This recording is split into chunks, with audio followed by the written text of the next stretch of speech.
बचपन की बातें सभी को याद होती हैं।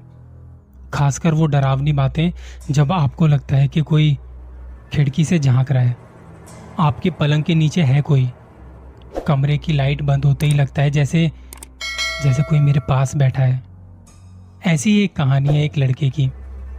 जब आरव करीब 7 साल का था तो दीदी के हॉस्टल जाने पर उसने जिद करके दीदी का कमरा ले लिया। माँ पापा ने बहुत समझाया कि अकेले तुझे नींद आ जाएगी, अकेले तो तू सूसू करने भी नहीं जा पाता, लेकिन आरव अपनी जिद पे अड़ा रहा। रात को डिनर के बाद माँ ने फिर पूछा, पक्का ना तू अकेला सो जाएगा ना? आरव ने कमरे की दहलीज पर छलांग मारते हुए कहा, हाँ माँ, मैं अकेले सो सकता हूँ, मुझे नहीं लगता डर वर। रात बढ़ते बढ़ते काफी टाइम हो चुका था। सब ऑलमोस्ट सो चुके थे, लेकिन आरव को अभी नींद नहीं आई थी। उसका बेड एकदम खिड़की के साथ में था। पंखे की हवा से खिड़की पर लगे पर्दे लहरा रहे थे। उसे बीच बीच में बाहर गार्डन की झलक भी मिल रही थी।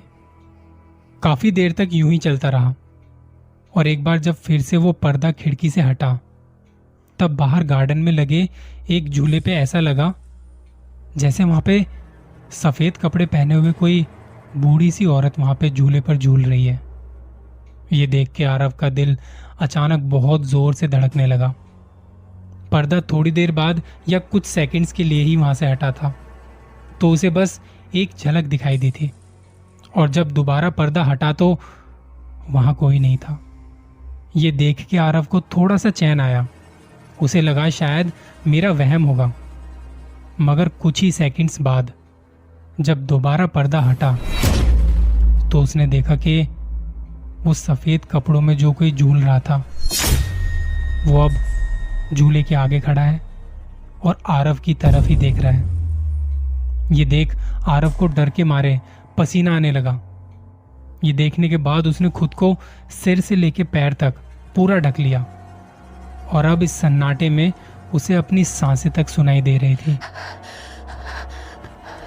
कुछ देर बाद उसने चादर को सिर्फ अपनी आंख के ऊपर से हटाया और हिम्मत करके खिड़की के बाहर देखा तो वो बूढ़ी औरत अब नहीं दिख रही थी।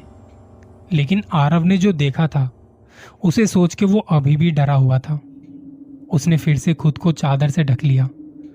थोड़ी ही देर हुई थी कि उसे ऐसा लगा कि बाहर खिड़की को कोई नाखून से खरोच रहा है। ये सब आवाजें सुन उसे बहुत पसीना आ रहा था। उसके हाथ पैर भारी पड़ चुके थे। उससे हिला तक नहीं जा रहा था। सांस लेना भी मुश्किल हो रहा था। कोशिश कर रहा था अपने हाथ पैर हिलाने की, लेकिन उससे नहीं हो पा रहा था, कुछ भी नहीं। और कुछ देर बाद खिड़की पर आवाज आनी बंद हो गई।